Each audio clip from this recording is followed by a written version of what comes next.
बिस्मिल्लाहिर्रहमानिर्रहीम। अस्सलामुअलैकुम। मैं हूँ अस्मा और वेलकम करती हूँ आपको आपके चैनल कुकिंग विद अस्मा में। कैसे हैं माय यूट्यूब फैमिली? उम्मीद करती हूँ कि आप सब बिल्कुल ठीक होंगे और खुश होंगे अल्लाह के हुक्म से। आज हमारे किचन में मज़ेदार सा अचार बन रहा था, तो मैंने सोचा क्यों ना ये मज़ेदार सी रेसिपी आपके साथ भी शेयर कर दूँ। आज मैं आपके साथ अपनी अम्मी की रेसिपी शेयर करने वाली हूँ। जिस तरीके से मेरी अम्मी और मेरी दादी नानी वगैरह अचार तैयार करती थी, तो मैं आज आपके साथ वही रेसिपी शेयर करने वाली हूँ। काफ़ी सारे लोग ऐसे होते हैं जो अचार डालते हैं, लेकिन अचार बहुत ही जल्द ख़राब हो जाता है, काई आ जाती है या ज़ंग लग जाती है या वगैरह वगैरह। तो अगर आपका भी इसी तरीके से होता है तो आपने वीडियो को फुल वॉच करना है और बगैर स्किप किए करें, ताकि आप कोई भी पॉइंट मिस ना कर सकें। मैं आपसे छोटे छोटे पॉइंट शेयर करने वाली हूँ इस अचार की रेसिपी में, ताकि आपका अगर अचार ख़राब होता है तो बिल्कुल भी ना हो। और मैं आपसे रिक्वेस्ट करूंगी कि आपने फुल वीडियो देखनी है, और देखने के बाद अगर आपको थोड़ी भी पसंद आएगी तो आपने लाइक करना है, शेयर करना है फैमिली फ्रेंड्स के साथ, और सब्सक्राइब नहीं किया तो वो भी करना है, जिसके लिए थैंक यू सो मच। तो चलिए बगैर टाइम ज़ाया किए बिस्मिल्लाह पढ़कर स्टार्ट करते हैं। बिस्मिल्लाहिर्रहमानिर्रहीम। सबसे पहले हमने आधा किलो केरियाँ ले ली हैं, जिनकी हमने कटिंग कर देनी है। आप बाज़ार से कटी हुई केरी मिलती है वो भी ले सकते हैं, और इस तरीके से भी ले सकते हैं। आप चाहें तो घर में कटिंग कर लें, नहीं तो कटी हुई ले लें। नाइफ़ और डंडे की मदद से हम केरी के पीसेस बना लेंगे। केरी के अंदर जो गुठली होती है वो सख्त होती है, इसीलिए नाइफ़ और डंडे की मदद से ही आप कर पाएंगे, नहीं तो इस तरीके से नहीं कर पाएंगे। अगर आप चाहें तो कटी हुई भी ले सकते हैं और इस तरीके से खुद भी काट सकते हैं, जैसे आपकी चॉइस। आप अपने चॉइस के हिसाब से केरी की छोटे या बड़े साइज़ में कटिंग कर सकते हैं, जैसे आपको पसंद हो आप उस साइज़ की रख लें। हम बना रहे हैं मिक्स अचार, यानी कि हमने मैंगो और बाकी की तमाम वेजिटेबल्स भी ऐड की थी। अगर आप चाहें तो आप सिर्फ मैंगो से भी अचार बना सकते हैं, मैं आपको उसका भी हिसाब बता दूंगी। तो आप उस तरीके से भी बना सकते हैं और इस तरीके से भी बना सकते हैं जो हम बना रहे हैं। हमारे यहाँ मिक्स वाला ज़्यादा पसंद किया जाता है, इसीलिए मैं मिक्स वाला बना रही हूँ। और इसी वीडियो में मैं आपके साथ अचार के मसाले की रेसिपी भी शेयर करने वाली हूँ, ताकि आपको और कोई वीडियो ना देखनी पड़े, बल्कि एक ही वीडियो देखने से आपका मज़ेदार सा अचार तैयार हो जाए। केरी की हमने कटिंग कर ली है, बाकी की तमाम केरियाँ भी हम इसी तरीके से कटिंग करेंगे। और केरी के अंदर जो गुठली होती है वो हमने निकाल देनी है। अगर हम ये नहीं निकालेंगे तो हमारा अचार ख़राब होगा और काला भी हो जाएगा बाद में, इसीलिए केरी की गुठली निकालना ज़रूरी होता है। आपने भी केरी की गुठली लाजमी निकाल देनी है, नहीं तो आपका अचार ख़राब हो जाएगा और काला भी हो जाएगा। तमाम केरियों की कटिंग करने के बाद एक बोल में डाल देंगे, ताकि हम इसे नमक और हल्दी लगाकर रख सकें। ये अमल बहुत ही ज़रूरी होता है अचार को बनाने के लिए। अगर आप ये अमल नहीं करेंगे तो फिर आपका अचार ख़राब भी हो सकता है। 2 से 1.5 चम्मच के जितना हमने नमक डाल देना है, और 1 चम्मच हमने हल्दी पाउडर डाल देना है, और अच्छे से मिक्स कर देंगे। और इस अमल को करने से ये फ़ायदा होगा कि केरी का एक तो टेस्ट भी बहुत ही मज़ेदार हो जाता है, और दूसरा नंबर अचार ख़राब भी नहीं होता। केरी को नमक और हल्दी लगाकर फिर हम रख देंगे। तकरीबन 24 से 48 घंटों के लिए हमने इसे रख देना है, किसी भी कपड़े से ढककर।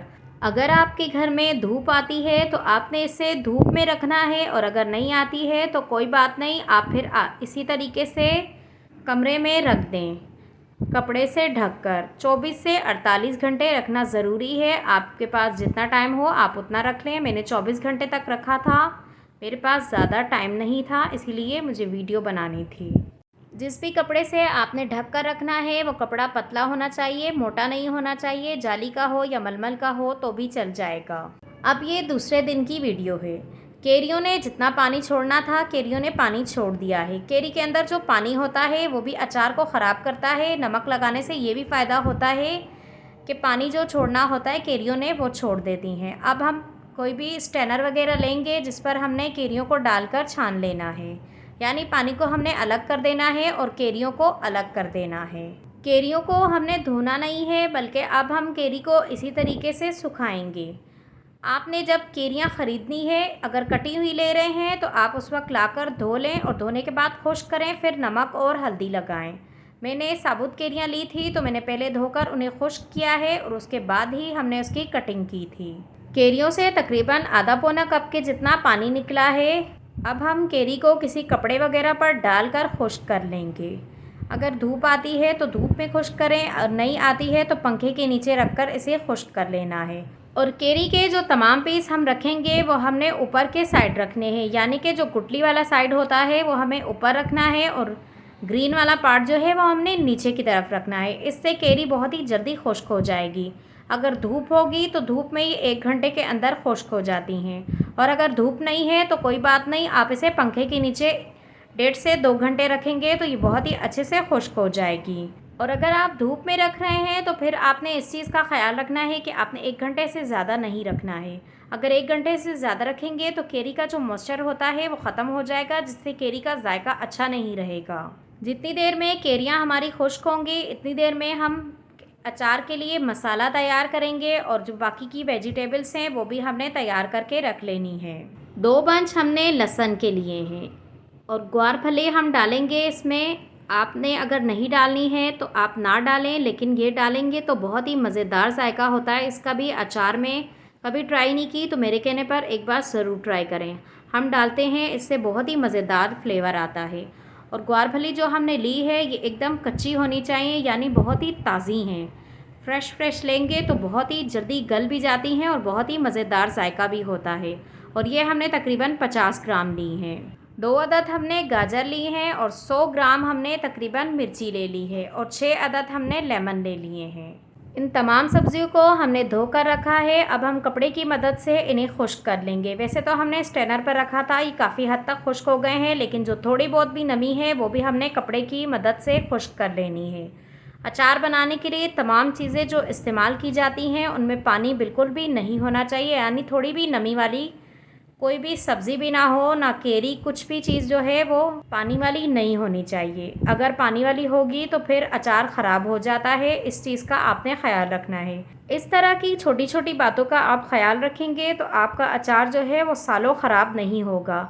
हमारे घर में भी जब बनता है तो ये सालों ख़राब नहीं होता है। वैसे तो बचता ही नहीं है, इतने मज़ेदार बनता है कि पहले ही ख़त्म हो जाता है, लेकिन फिर भी मैं गारंटी के साथ कहती हूँ कि ये सालों ख़राब नहीं होगा। अगर आपने इन छोटी छोटी बातों का ख्याल रखा तो इंशाल्लाह ख़राब नहीं होगा। अब तमाम सब्जियों की हम कटिंग कर लेंगे। गाजर को हमने लंबाई में कटिंग किया है, तकरीबन 1.5 से 2 इंच की जितनी हमने गाजर की लेंथ रखी है। ना बहुत मोटी रखी है ना बहुत ही छोटी रखी है। ग्वारफली का भी ऊपर वाला साइड और नीचे वाला साइड हमने उतार देना है और कटिंग कर लेनी है बीच में से। और मिर्ची जो है उसकी भी हमने बीच में से 2 कर लेना है, या फिर आधा बीच में से कट कर देना है। और एक लेमन के हमने 4 पीस बना देने हैं। और बाकी की तमाम वेजिटेबल्स भी हमने इसी तरीके से कटिंग करनी है, नहीं तो वीडियो बहुत ही लंबी हो जाएगी। अब हम अचार के लिए मसाला बना लेंगे, जिसके लिए सबसे पहले हमने सौंफ ले लिए हैं, और सौंफ हम ले रहे हैं 2.5 चम्मच, यानी कि 2.5 खाने के चम्मच। 2 पूरे चम्मच लेने हैं और 1 आधा लेना है। और ये चम्मच जो हम नॉर्मल घर में खाने के लिए इस्तेमाल करते हैं ये वही चम्मच है जिससे मैं आपको मेजरमेंट बताऊंगी, ताकि आपको कोई भी मसला ना हो। और 1 चम्मच भरकर हमने ज़ीरा डाल दिया है। 2 चम्मच भरकर हमने मेथी दाना डाल देना है, और 1 खाने का चम्मच राही दाना डाल देंगे, और 2 ही खाने के चम्मच हमने साबुत धनिया डाल देना है। अब इन तमाम चीज़ों को अच्छे से मिक्स कर देंगे और इन्हें दरदरा सा हमने पीस लेना है। बारीक नहीं पीसेंगे बल्कि दरदरा ही पीसेंगे, अचार में दरदरा ही अच्छा लगता है। अब हमने इसे दरदरा सा पीस लिया है। अब बाकी के मसाले हम डाल देंगे जो हमने अचार में इस्तेमाल करने हैं। 2.5 खाने के चम्मच इसमें कलवंजी डाल देंगे, यानी 2 चम्मच भरकर और 1 आधा चम्मच। 2 चम्मच भरकर इसमें राही दाना डाल देंगे। 1 चम्मच हमने पहले डाला था और 2 अब हम डाल रहे हैं, ये साबुत ही रहेंगे। 1 चम्मच भरकर कटर मिर्च डाल देंगे और आधा चम्मच हल्दी पाउडर डाल देंगे। 1 चम्मच हम इसमें नमक का डाल देंगे। पहले हमने केरी को भी नमक लगाया था और अब भी हम नमक डाल रहे हैं। अब इन तमाम चीज़ों को हमने अच्छे से मिक्स कर देना है। नमक हम इसीलिए कम डाल रहे हैं, वैसे तो अचार में ज़्यादा नमक जाता है, लेकिन घर में बनाने का यही फ़ायदा होता है कि आप अपने टेस्ट के हिसाब से नमक एडजस्ट कर सकते हैं, कम या ज़्यादा। तो मैं इसीलिए कम डाल रही हूँ क्योंकि हमारे यहाँ हाई ब्लड प्रेशर के मरीज़ हैं, इसीलिए मैं कम नमक का इस्तेमाल कर रही हूँ। आप ज़्यादा भी डाल सकते हैं अपने टेस्ट के हिसाब से, वैसे अचार में नमक थोड़ा तेज़ ही जाता है। आप टेस्ट कर लीजिएगा और उसके बाद आप इसमें कम या ज़्यादा अपने हिसाब से कर लीजिएगा। अब हमारा मज़ेदार सा अचार के लिए मसाला तैयार है। इसी मसाले से आप और भी अचार तैयार कर सकते हैं, यानी मैंगो वगैरह, मिर्ची, किसी भी चीज़ का आप अचार बना सकते हैं इस मसाले से। मैंगो हमारे अच्छे से खुश्क हो चुके हैं, हमने इसे पंखे के नीचे खुश्क किया है और बाकी की तमाम वेजिटेबल्स भी हमारी रेडी हैं। तो अब हम इन्हें मिक्स करना यानी अचार बनाना स्टार्ट करते हैं। लहसुन में जो बड़े जवे थे उन्हें हमने बीच में से कट करके थोड़ा छोटा कर दिया है और बाकी की तमाम वेजिटेबल्स भी हमारी रेडी हैं। अब हम इन्हें मैंगो पर ही डाल देंगे। मिर्ची और गवार फली भी डाल देंगे। अब मैं इसमें एक सीक्रेट चीज़ डालने वाली हूँ जिससे इंशाल्लाह आपका अचार कभी भी ख़राब नहीं होगा।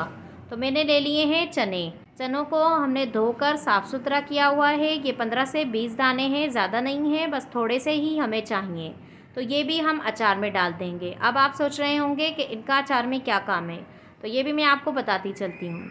इसे डालने से अचार में जो पानी होगा, यानी कोई सब्ज़ी वगैरह पानी छोड़ देती है, तो ये पानी जो है अपने अंदर अब्ज़ॉर्ब कर लेंगे, यानी कि चने जो हैं पानी को चूस लेंगे, जिसकी वजह से आपका अचार कभी भी ख़राब नहीं होगा, आपके अचार में कभी भी पानी नहीं आएगा इंशाल्लाह। और चनों को धोने के बाद खुश्क करना है और उसके बाद ही डालना है। गीले नहीं डालेंगे बल्कि खुश्क ही डालेंगे, जिससे बाकी की तमाम चीज़ें हमने खुश्क डाली हैं तो चने भी खुश्क ही होंगे। अचार का मसाला भी हमने डाल दिया है। अब इसमें सरसों का तेल डालेंगे। सरसों का तेल पहले हम थोड़ा सा डाल देंगे और उसके बाद हमने इसे मिक्स करना है। और सरसों का तेल हम जो ले रहे हैं, तकरीबन हमें 900 से 1000 ग्राम के जितना सरसों का तेल चाहिए होगा। जैसे कि मैंने आपसे शुरू में कहा था कि मैं आपको मैंगो का हिसाब बताऊंगी कि आप अगर सिर्फ मैंगो का अचार डालना चाहें तो आपने कितने मैंगो लेने होंगे, यानी कि जो ये हमने मसाला तैयार किया है, इस मसाले से आप कितने मैंगो का अचार तैयार कर सकते हैं। आपने 1 किलो मैंगो लेने होंगे तो इस मसाले से आपका 1 किलो में अचार तैयार हो जाएगा। और तेल आपने इतना रखना है जितने में मैंगो पूरे तेल के अंदर डिप हो, यानी कि तेल के अंदर ही हो, बाहर ना हो, इतना तेल आपने ले लेना है। अब हमने इसे बहुत ही अच्छे से मिक्स कर दिया है। तमाम सब्जियां और मैंगो पर बहुत ही अच्छे से मसाला लग गया है। 5 या 10 मिनट के लिए ऐसे ही छोड़ देंगे ताकि मसाला और भी अच्छे से सब्जियों को लग जाए और इसके बाद ही हमने जार वगैरह में डालना है। आपके पास बॉक्स हो या जार हो, लेकिन होना बिल्कुल साफ़ सुथरा चाहिए, कांच का हो, प्लास्टिक का हो, लेकिन खुश्क होना चाहिए। पानी बिल्कुल भी नहीं होना चाहिए, थोड़ी भी नमी होगी तो अचार ख़राब होगा, इसलिए आपने इस चीज़ का ख्याल रखना है और बिल्कुल खुश्क चीज़ ही इस्तेमाल करनी है।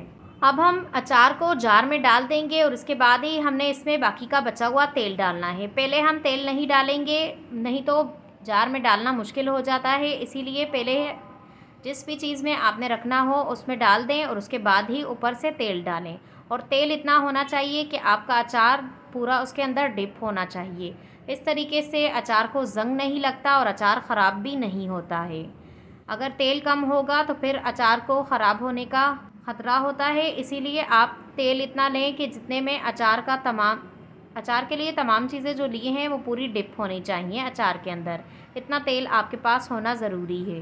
हम सिरके का इस्तेमाल नहीं कर रहे, बल्कि हम सदियों पुराना टोटका इस्तेमाल करते हुए अचार बना रहे हैं, तो इसीलिए हम सिर्फ खालिस सरसों का तेल से ही अचार बना रहे हैं। और इस अचार की ये खासियत है कि खुदा ना खास्ता कोई हार्ट पेशेंट हो या फिर ब्लड प्रेशर का मरीज़ हो तो वो भी ये खा सकता है।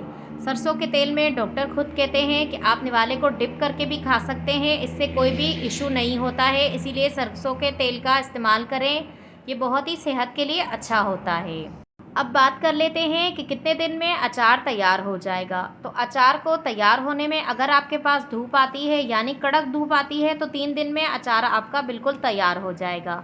और अगर नॉर्मल धूप आती है तो फिर जो है 6 दिन लगेंगे तैयार होने में। और अगर आपके पास धूप नहीं आती है तो कोई बात नहीं, वैसे भी ये इंशाल्लाह पक जाएगा, लेकिन थोड़ा सा बस ज़्यादा टाइम लगेगा। धूप में जल्दी तैयार हो जाता है और वैसे 8-10 दिन लगेंगे तैयार होने में। बस आपने ये करना है कि रोज़ाना आपने एक बार अच्छे से चम्मच चला देना है और चम्मच जो है वो बिल्कुल खुश्क होना चाहिए, गीला नहीं होना चाहिए। जब आपने खाने के लिए निकालना है तो भी आपने खुश्क चम्मच का ही इस्तेमाल करना है। बस आपने पानी से बचाना है तो आपका अचार इंशाल्लाह सालों ख़राब नहीं होगा।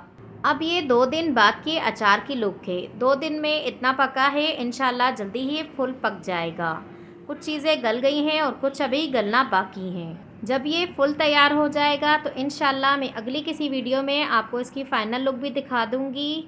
वीडियो थोड़ी लंबी तो हो गई है, लेकिन मैंने पूरी कोशिश की है कि मैं आपको छोटे से छोटा पॉइंट भी बता सकूँ, ताकि आप भी जब बनाएं तो आपका भी बहुत ही अच्छा और मज़ेदार अचार तैयार हो। एक वीडियो को बनाने में बहुत मेहनत लगती है, पूरा पूरा दिन लग जाता है। तो प्लीज़ अगर आपको थोड़ी भी पसंद आया करे तो आप लोग लाइक कर दिया करें और शेयर कर दिया करें, ज़्यादा नहीं एक फ्रेंड के साथ ही कर दिया करें। और अगर मेरे चैनल पर नए हैं या सब्सक्राइब नहीं किया तो वो भी कर दिया करें, जिसके लिए थैंक यू सो मच। और जाते जाते एक प्यारा सा कमेंट भी कर दिया करें। मेरी दुआ है कि आप सब जहाँ भी रहें हंसते रहें, मुस्कुराते रहें, अपना और अपने वालिदैन का भी ख्याल रखें और मेरे साथ इसी तरह जुड़े रहें। चलें इजाज़त दें, चलती हूँ, फिर मिलूँगी इंशाअल्लाह एक नई वीडियो के साथ। अल्लाह हाफ़िज़।